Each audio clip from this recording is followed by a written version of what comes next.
What is a Knick game without drama, without intensity, without a cardiac Knick affair? And it was once again one of those nights. This was a 12-round brawl. Yeah, Julius setting the tone early. Jalen Brunson got into the mix. He had some nice, solid contributions from this Knick bench. But with a 16-point lead, with 3 minutes to go, it was time to buckle up because these Raptors would not go quietly into the night.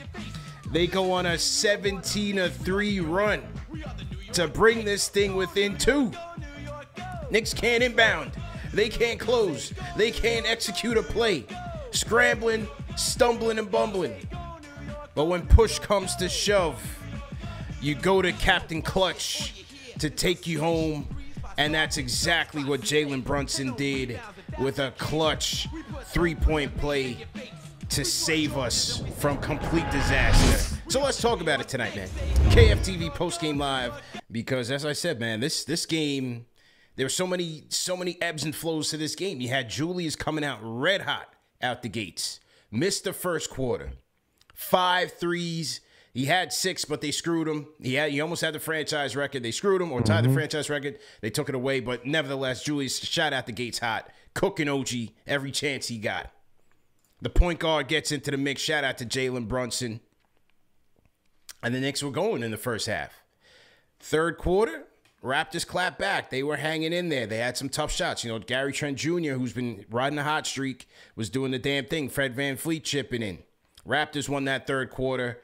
And then we had ourselves a game. But the Knick bench, led by Emmanuel Quickley, led by Miles McBride, would go on a 10-0 run to close the third into the fourth. And you're thinking, okay, they're digging in deep on both ends. Offensively, defensively, they're clicking. We should be able to take this home. However, Al, let's not forget that this same Raptors team, despite their struggles, came back from damn near 20 down or 15 down with 3 minutes to go against the Bucks just a couple days ago to bring that game into overtime at home. So you can't count this team out. And with the Knicks flustered, unable to inbound, unable to execute in the half court, a lot of isolation sets as we've seen them do in crunch time, Raptors going a 17-3 run. Incredible. But like I said, Brunson would just not be denied, cooked VanVleet, and got himself a 3-point play, man. But it's a great win, man. It's a great win. Yeah. I wouldn't say it's a statement win, but it's a great win this week. 4-0, as you mentioned. Well, the New York Knicks are undefeated to begin this year in 2023. Our Lord and Savior. Revenge. 3-0 to start. We haven't won in Toronto since 2015 with Langston Galloway and KP. There you go. We exercised some demons today.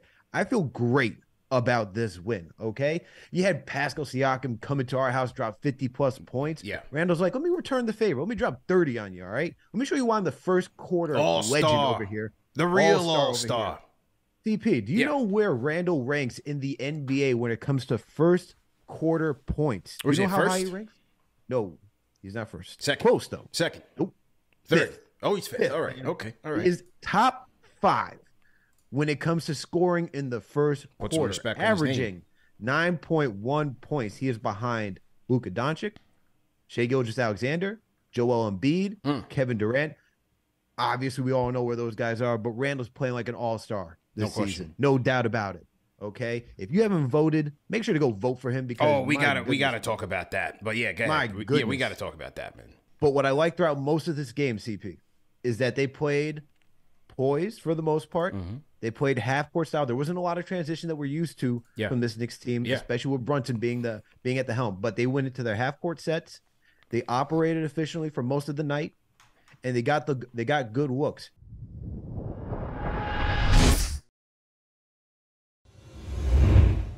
It doesn't get any better than this. Julius, when he makes his threes, these teams in the past month, they're laying off him. They don't respect his three, and he's going to make you pay right now. He's in such a good rhythm with his three ball. The step back is looking ferocious right now. Yeah. I mean, when there were no fans in the stands, I understand they didn't play up on him, and people said it was fluky. But Julius is now in a rhythm again. It looks like that now. Yeah, he's now in a really decent rhythm. And now I think Randall is way more tough to guard.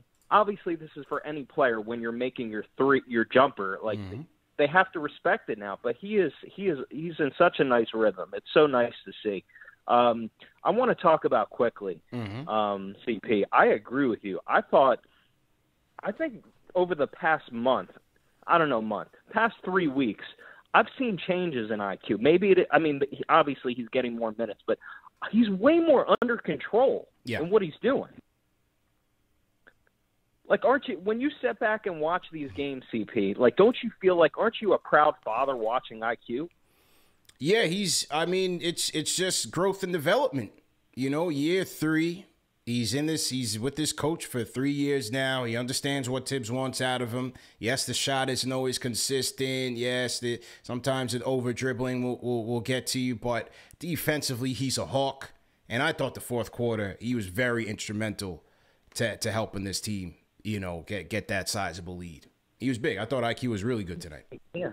My biggest issue with IQ is, obviously, you can't take away his scoring ability, and I like him playing with Brunson. Even when RJ comes back, I understand RJ's not going to lose his starting spot. I get that.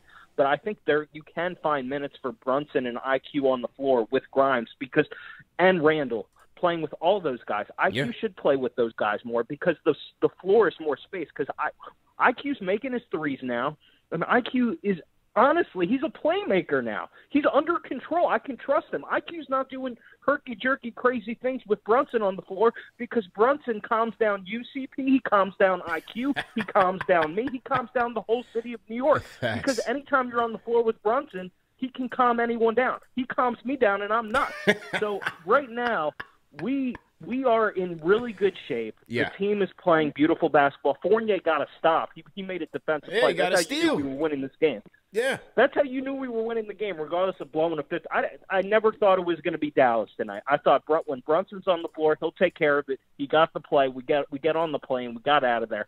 I'm just saying, man, I'm proud of this team. I'm proud of Julius. I'm stuck with Julius through the thick and thin with everything. Could he revert? Maybe. But right now he's in a good rhythm with my boy Jalen, who's going to keep him in line. And let's keep this thing going before the All-Star break. And let's get our boys in and hit that like button. Thumbs up for your boys. I'm out. Let's go. Ron from Baltimore on the check-in. Always a good call.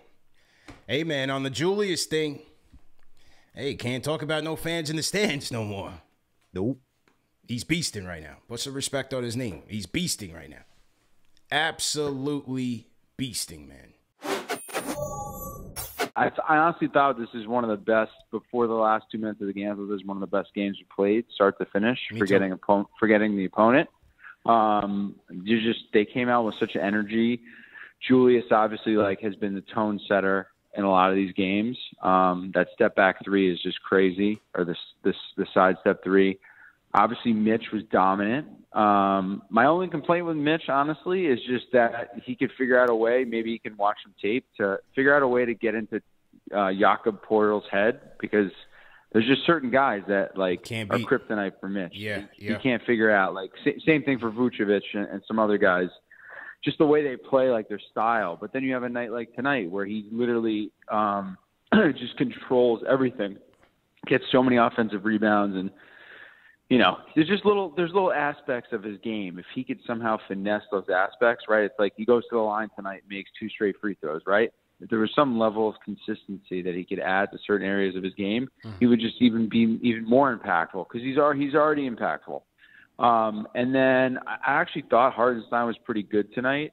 He was active, had 7 rebounds. I'm not as down on him as other people are. And then I know you guys have done this, but please do me a favor and take a gander at Evans plus minus, because that's my guy right there, and that's a plus 23. But, hey, you've been telling us, man. Don't forget about the Frenchman, man. You've been warning us.